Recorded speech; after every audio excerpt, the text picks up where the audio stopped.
to the Western Region Drug and Alcohol Task Force's presentation on vaping. We will be looking at some of the issues surrounding vaping and hopefully clearing up some of the myths that exist. We will take an objective look at the health risks involved and how they relate to teenage substance use.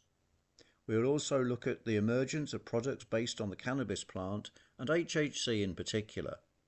Finally, we will consider how we can open meaningful conversations on this topic with our children or young people that we care for, and what supports are available in the west of Ireland. All vapes of whatever design heat substances or liquids to create vapour rather than smoke that can be inhaled. They go by a variety of terms, although the term e-cigarette appears to be little used nowadays. Patents for alternative smoking devices have been around for decades, but the first design to really gain traction was launched just over 20 years ago. The primary aim of the e-cigarette was to help people quit smoking, a subject close to the heart of Hon Lick, whose own father had passed away due to the effects of being a heavy smoker. In time, sleeker and more attractive designs and the introduction of flavours and disposable devices, combined with sophisticated marketing, led to an enormous increase in sales around the world. This went far beyond the original market for those wishing to quit tobacco use. Good quality data from a number of sources, when aggregated, would lead us to believe that between a third and just less than a half of our young people in the Western region have tried vaping, and around 15 to 20% use vapes at least weekly, if not more often. If we drill down into the data a bit more, it reveals that the majority of young people had never smoked tobacco in any form before trying vapes, and only 3% stated that they began vaping in order to give up cigarettes. Unsurprisingly, the majority said that they were curious about vaping, but also gave other reasons where they saw vaping as preferable to cigarette smoking.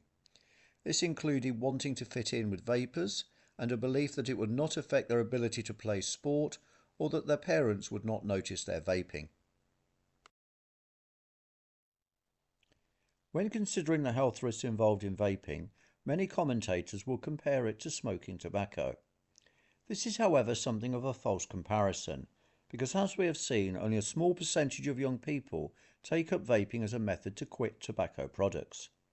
Despite this point, some health authorities have concluded that due to the lack of tar and many of the carcinogenic substances found in traditional products, it is significantly safer to vape.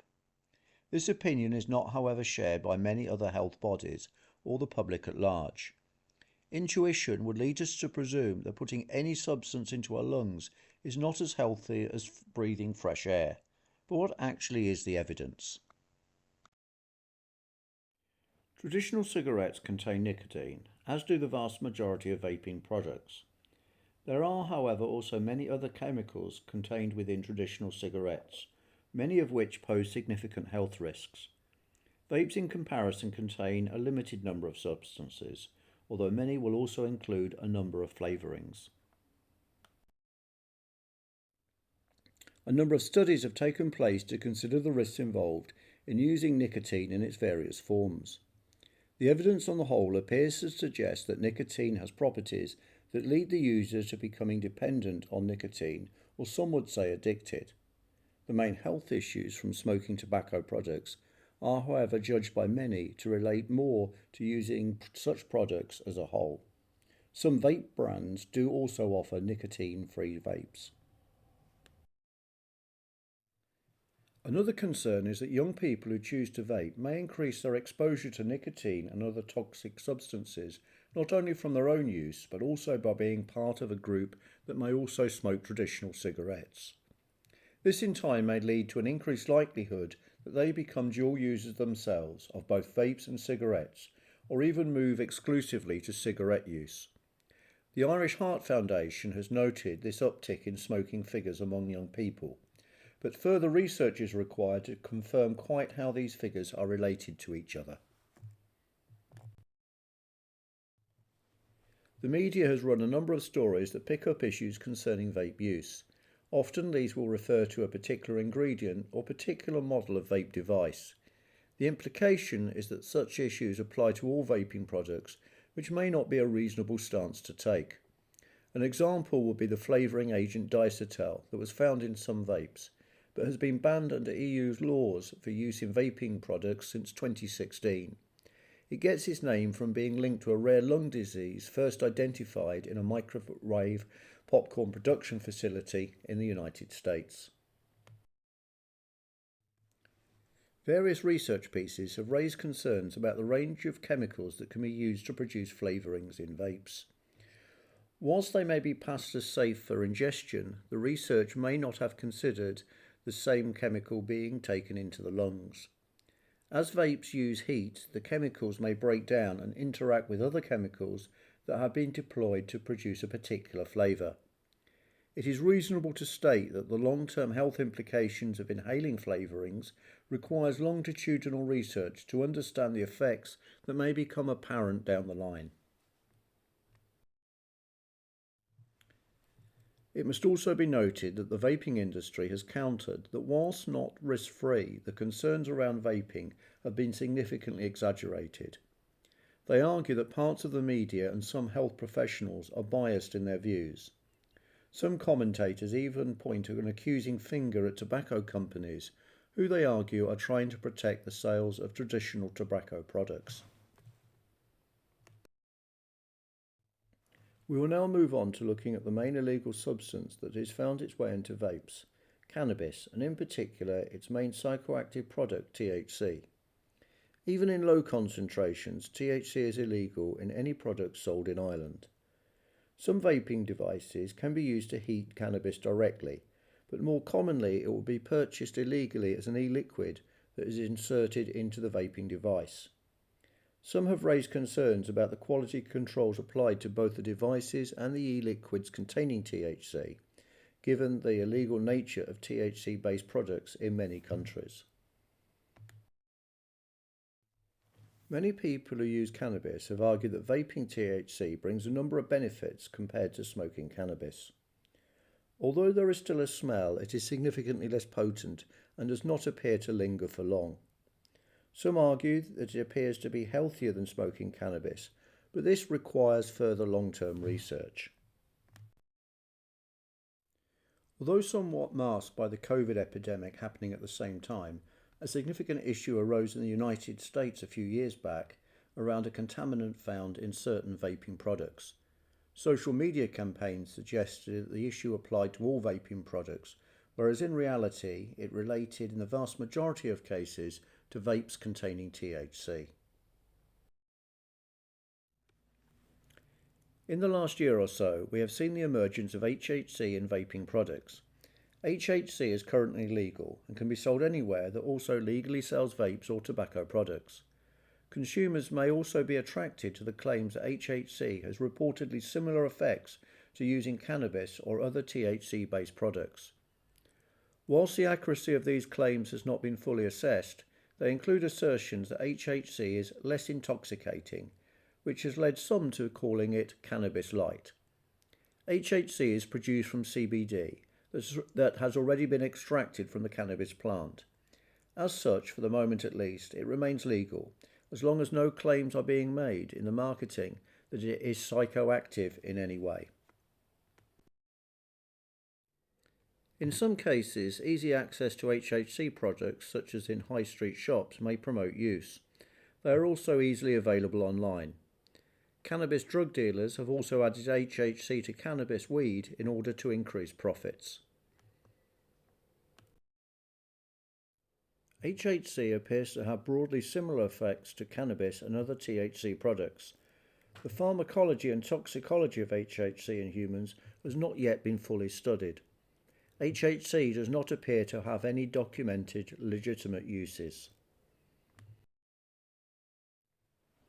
Vaping THC or HHC may lead to inducing a variety and sometimes acute physiological and psychological effects. Someone admitted to an emergency department may not be used to the effects that they are encountering, and thus be more likely to be in a panicked state. Unless there are other observed symptoms, patients are usually placed in a quiet area with an appropriate supportive environment and hydration being easily available. Although we have focused on THC and HHC, it is possible to use other illegal drugs in the vaping format. These may be manufactured and sold illegally, or they may be homemade attempts.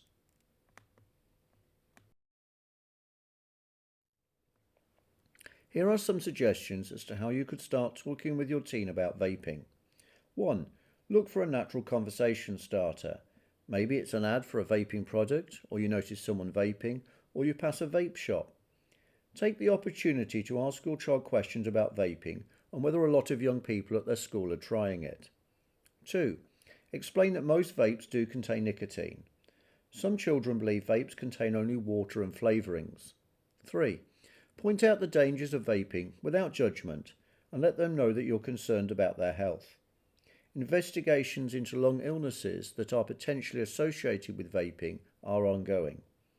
In addition, the human brain continues to develop until about the age of 25, and nicotine can harm that development, affecting parts of the brain that control learning, mood, and impulse control. Bottom line, vaping is not safe. 4. Remind them that not everybody vapes. It might seem that way, but most Irish young people, about 4 out of 5, are not regular vape users. 5. Let them calculate the monthly cost of vaping. Vaping starter kits start around €14. There are then the costs of vape pods, e-liquid or e-juice, coils and other accessories. Disposable vapes generally cost around €8 each in Ireland. Depending on the frequency with which they are used, they tend to last around 24 hours before they are thrown away. 6. Reach your teen through their screen. Electronics can offer a good way to communicate with your child.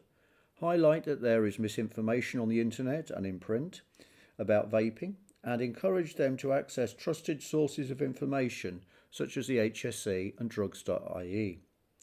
Keep the conversation going. Talking about vaping isn't just a one and done conversation. Bring it up again from time to time. Discuss it calmly. If you need additional support, consider asking a healthcare professional to talk to your teen about the risks of vaping.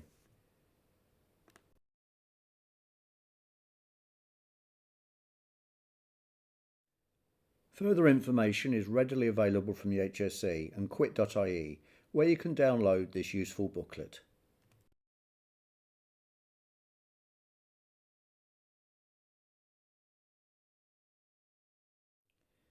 The HSE Stop Smoking service is provided by the HSE and is free and confidential. They will deal with both tobacco and vape related issues.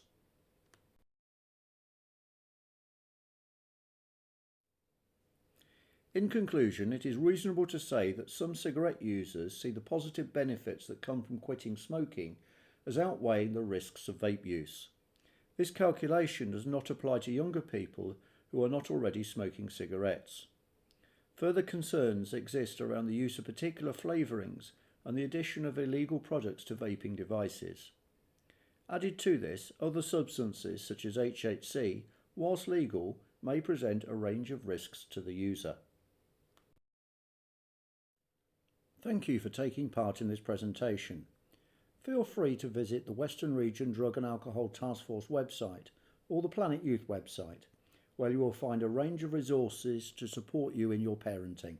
Thank you.